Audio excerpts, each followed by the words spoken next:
Tuhan bersamamu. Dan bersama rohmu. Inilah Injil suci menurut Matius. Dimuliakanlah Tuhan.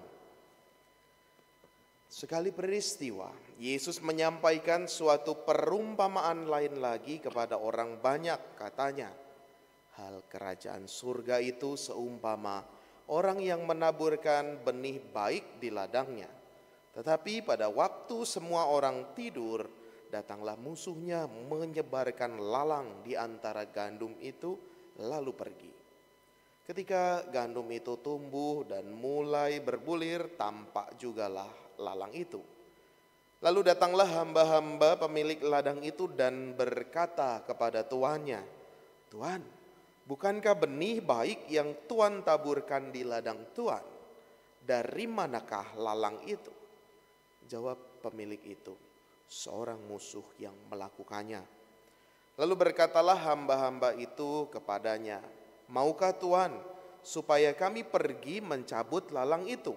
Tetapi dia berkata, "Jangan, sebab mungkin gandum itu ikut tercabut pada waktu kamu mencabut lalang itu. Biarkanlah keduanya tumbuh bersama sampai waktu menuai tiba. Pada waktu itu aku akan berkata kepada para penuai, kumpulkanlah dahulu lalang itu dan ikatlah berberkas-berkas untuk dibakar.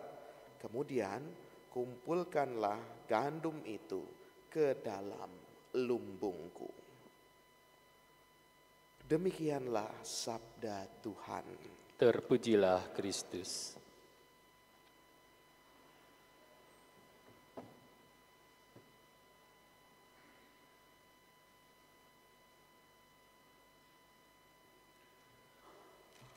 Saudari-saudaraku yang terkasih, merenungkan bacaan-bacaan yang kita dengarkan pada sore hari ini, saya jadi teringat dengan sebuah lagu karya Mas almarhum Didi Kempot.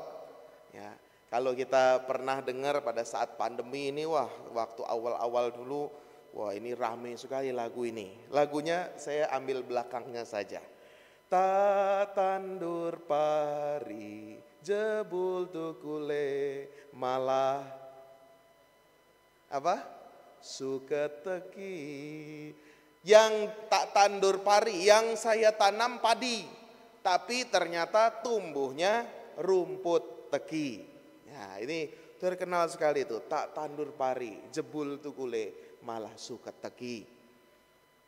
Saudari-saudara terkasih, merenungkan lalu juga dengan lagu Mas Didi Kempot ini almarhum, saya rasa itu menjadi teguran yang keras juga buat kita.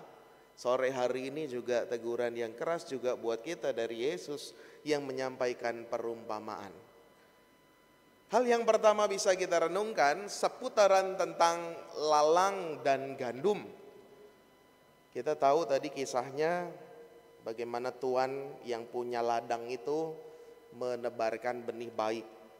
Lalu tiba-tiba ada lalang tumbuh, lalu pengen dicabut, nggak boleh, nanti saja tunggu waktu menuai. Saudari-saudara, kalau kita cermati, ketika para penggarap-penggarap ini, ketika para penggarap ini, hamba-hamba Tuhan ini menemukan bahwa di ladang gandum itu, ladang yang baik, tetapi ternyata mereka melihat lalang. Saya yakin dan merenungkan penggarap-penggarap hamba-hamba ini bukan pada saat ini saja pertama kali baru menemukan masalah demikian. Saya yakin para penggarap ini pasti sudah tahu kalau di sana ada perkebunan atau ditanami ladang gandum. Kalau ada lalang, ya yang dilakukan pertama kali sudah tahu juga, pasti saya harus menghilangkan lalangnya. Iya, itu nggak usah disuruh, itu udah tahu lalang itu nggak baik, maka harus dicabut. Benar, itu pikiran kita, pikiran saya, permenungan saya, harusnya mah udah langsung cabut aja. Tetapi yang menarik adalah mereka bertanya kepada Tuan ladang itu. Mereka bertanya yang pertama untuk memastikan, Tuan, bukankah benih baik yang engkau taburkan? Karena kami tahu pasti benih baik yang ditaburkan supaya ada hasilnya, bukan ilalang yang ditaburkan. Tuhan mengkonfirmasi, betul, saya tanam benih baik, benih gandum. Lalu mereka mulai mengungkapkan masalah. Tapi Tuhan, kalau benih baik yang engkau taburkan, kenapa ada lalang? Tuhan menjawab, musuh yang menaburkannya. Lalu mereka diskusi lagi, Tuhan kalau gitu boleh enggak suruh kita ini semua untuk nyabutin lalang itu? Kata Tuhan, jangan, nanti aja, nanti takut kalau kamu cabut lalang, gandumnya ikut tercerabut, nanti saja. Berhenti sampai di situ, mengajarkan sebuah makna refleksi mendalam buat kita. Saudari-saudaraku terkasih, yang pertama, ada 2 poin dari sini. Ada yang pertama, bahwa dalam setiap yang baik dari hidup kita, itu tidak lepas dari yang namanya ilalang. Setiap hidup kita yang diberkati oleh Roh Kudus, diberkati, dianugerahi berbagai macam hal sama Tuhan, tidak lepas dari yang namanya godaan dosa, kerapuhan, kegelapan. Tetap dalam hidup kita itu ada ilalang. Saudari-saudaraku yang terkasih dalam keluarga, Anda sudah berjanji sehidup semati mencintai, tak terpisahkan, mengusahakan kebahagiaan dalam keluarga. Ya namanya dasar mata ini kan ya membawa lalang. Bapak-bapak ya ngelirik dikit, kok ya cantikan istri yang sebelah sana itu ya, istri orang gitu ya. Nggak bisa dipungkiri, yang ibu-ibu juga gitu kadang-kala. Loh, sepertinya lebih kaya yang itu tuh. Padahal mengusahakan kebahagiaan, tetap baik, hidup baik dalam keluarga. Tapi yang namanya lalang itu selalu menggoda, selalu datang dalam hidup kita. Dalam pekerjaan misalkan mengusahakan sesuatu yang baik, mengajarkan sesuatu yang baik. Tapi ya ada saja, ini sedikit, ambil sedikit lah, selisihnya ini sedikit. Lama-lama nanti ajak orang ya membohongi dan lain sebagainya. Selalu ada lalang dalam hidup kita. Padahal kita udah berusaha sebaik-baiknya, kita benih yang baik. Maka kesadaran pertama itu, kita selalu dilingkupi dengan lalang-lalang dalam kehidupan kita. Tapi kita ini benih baik yang mau tumbuh baik. Kita ini digarap oleh banyak hamba-hamba Tuhan yang senantiasa mengusahakan supaya kita tumbuh baik adanya. Dan yang menarik adalah yang kedua, bahwa para penggarap-penggarap ini tadi yang saya katakan gak langsung mencabut ilalang. Mereka datang kepada yang empunya ladang. Mereka datang kepada tuannya bertanya. Sama kita juga diajak begitu. Kalau kita punya persoalan, walaupun kita sudah tahu persoalan ini udah sering kali datang dalam hidup kita. Persoalannya kok Romo itu aja, dosanya kok saya melakukan itu aja. Ketika punya kesadaran itu, maka kita juga punya kesadaran, ya udah ngapain saya tanya, udah tahu lah. Ngapain saya pengakuan dosa, sakramen rekonsiliasi, nggak perlulah dosanya itu lagi juga, udah tahu juga. Disuruh apa juga udah tahu itu. Enggak. Para penggarap mengajarkan kepada kita untuk setiap ada persoalan kita mau datang kepada Tuhan, pemilik ladang. Kalau kita ya jelas, kita setiap ada persoalan, tantangan yang ada dalam hidup kita mau datang kepada Tuhan. Kepada Tuhan Kristus yang menjadi pokok kita.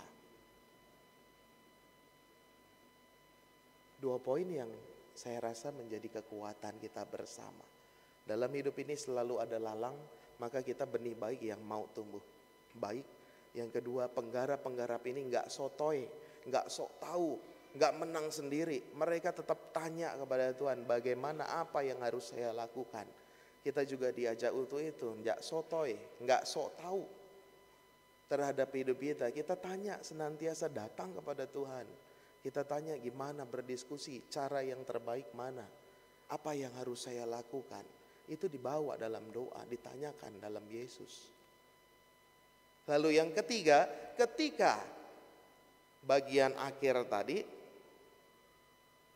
jangan dicabut. Nanti aku akan bilang kepada penuai-penuai. Ya. Yang tadinya penggarap-penggarap, ini lain orang lagi.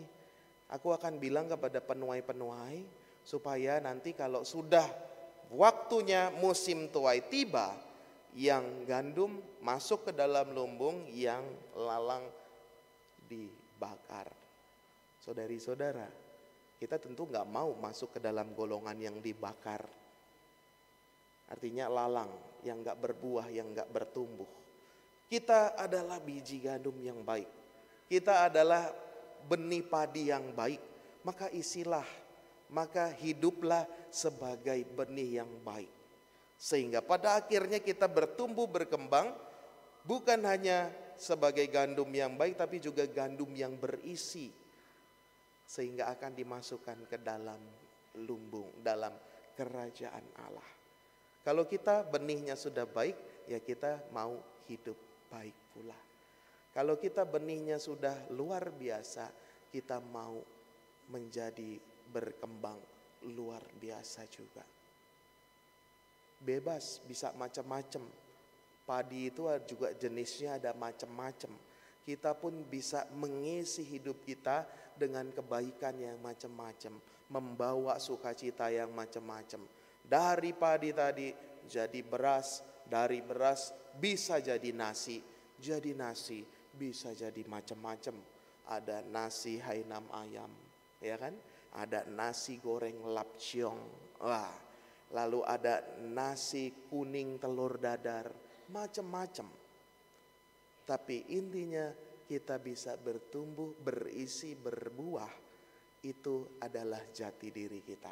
Sehingga pada akhirnya kita dimasukkan ke dalam lumbung, disatukan bersama dengan Tuhan Yesus. Seperti bacaan pertama dan bacaan kedua, Tuhan Allah akan mengadili dengan adil. Dia akan lihat isi dalam hidup kita. Dia juga senantiasa menguatkan kita dengan rohnya. Kita hening sejenak. Setelah mendengarkan firman Tuhan,